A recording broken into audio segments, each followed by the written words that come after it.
ইহুদি নাসারা কাফের মুশরিকেরা মাথা উঁচা করে চলে, বক্ষ প্রশস্ত করে রাখে। ইমানদার করে সব সময় তারা ডাউন করে, সব সময় গায়েল করে, মাথা নিচু করে রাখে। আর সমাজের মধ্যে যারা একটু ভালো মানুষ, পরেশগার মানুষ, দিনদার, আল্লাহওয়ালা, নেককার, তারা ওই বাটপাড়ার সাথে কোনোদিন মাথা উঁচা করে কথা বলতে পারে না। তারা নিজকে অত্যন্ত ভয় ভীতির মধ্যে দুর্বল বানিয়ে রাখে। আর আমার আল্লাহ বলেন, এই দুনিয়ায় যারা অন্যায় করে মাথা উঁচা করে চলে, সেদিন লজ্জায় তারা মাথা নিচু করে ফেলবে।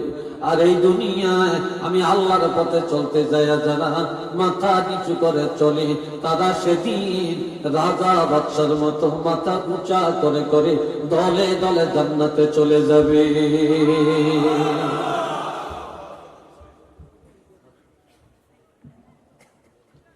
আল্লাহ, আমার একটা ছোট বালিশ শক্ত করে মাঝে একটু সমস্যা।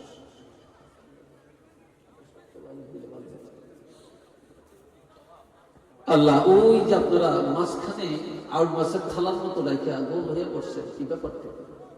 কি জোতা পাহারা দিচ্ছেন নাকি কাছায় বসে বসে? আসে সামনে আসে, তাই না? আসে, লেগে বসে সুন্দর হবে, আল্লাহ খুশি হবে। না না, ক্ষেতের আইলের মধ্যে বসে চেয়ার বানিয়েছেন ক্ষেতের আইলে। আইলেরটা আছে, কত আরাম করবে।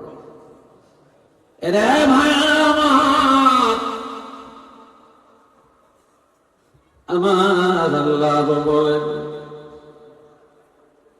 আল ওয়াজনু ইয়াউমাইযিল হক ফামান সাকুলাত মাওয়াজিনুহু ফাউলাইকা হুমুল মুফলিহুন।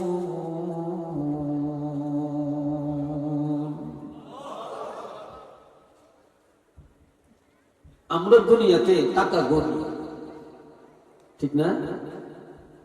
দিন গণনা করি, গাছ গণনা করি, বস্তু গণি, কিন্তু আমার আল্লাহ বান্দার কোন আমল সেদিন গণনা করবে না।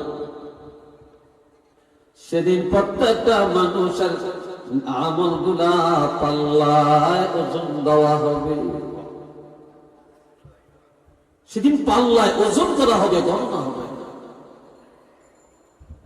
দুনিয়াতে খুব অভাবে ছিলেন, খুব যন্ত্রণার জীবন যাপন করছেন, মানবতার জীবন যাপন করছেন, না খেয়েও কাটিয়েছেন।